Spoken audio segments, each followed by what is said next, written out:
Assalamualaikum warahmatullahi wabarakatuh. Perkenalkan, nama saya Yuni Fajriani, calon guru penggerak Angkatan 8 dari TK Aisyah, Kabupaten Tasikmalaya. Kali ini saya akan menjelaskan koneksi antar materi, kesimpulan, dan refleksi modul 1.1 yang saya percaya tentang murid dan pembelajaran sebelum saya mempelajari modul 1.1. Pertama, anak ibarat kertas kosong yang dapat digambar apa saja. Kedua, pembelajaran masih berpusat pada murid. Tiga, pembelajaran anak belum berdasar pada kodrat alam dan kodrat zaman. Perubahan saya setelah mempelajari modul 1.1.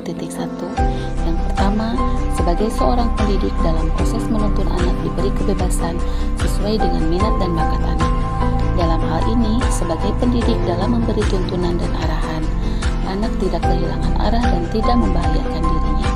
Seorang pendidik atau pamong dapat memberi tuntunan agar anak dapat menentukan kemerdekaannya dalam belajar.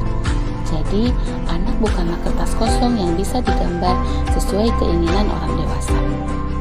Kedua, pendidikan yang menghamba pada anak, pendidikan yang berpusat pada anak sesuai dengan kebutuhannya.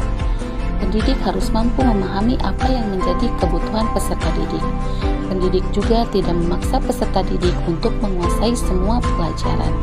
Tetapi, bagaimana pendidik memfasilitasi semua peserta didik sesuai konteks belajar setiap peserta didik sehingga anak akan tumbuh dan berkembang sesuai dengan bakat dan minatnya.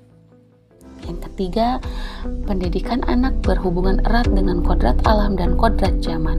Kodrat alam berkaitan dengan potensi atau bakat yang mereka miliki, ras atau suku di mana ia berasal, hingga karakteristik lingkungan budaya daerah mereka.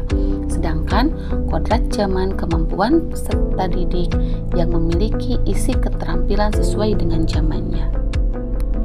Yang dapat segera saya terapkan lebih baik agar mencerminkan pemikiran Ki Hajar Dewantara. Yang pertama, merancang pembelajaran yang aktif, kreatif, dan menyenangkan. Kedua, menerapkan pembelajaran yang berpusat pada murid. Ketiga, melaksanakan pembelajaran sesuai dengan kodrat alam dan kodrat zaman. Dalam hal ini, melakukan pembaharuan yang terpadu hendaknya selalu diingat bahwa kepentingan anak didik baik mengenai hidup diri pribadinya maupun hidup kemasyarakatan jangan sampai meninggalkan segala kepentingan yang berhubungan dengan kodrat keadaan, baik kodrat alam maupun kodrat zaman. Hendaknya selalu disesuaikan dengan dasar-dasar dan asas-asas hidup kebangsaan dan bernilai dan tidak bertentangan dengan sifat-sifat kemanusiaan. Kesimpulannya, sejatinya anak lahir telah memiliki bakat, kemampuan, dan potensi masing-masing, bukan kertas kosong yang dapat dibentuk sesuai kehendak manusia dewasa.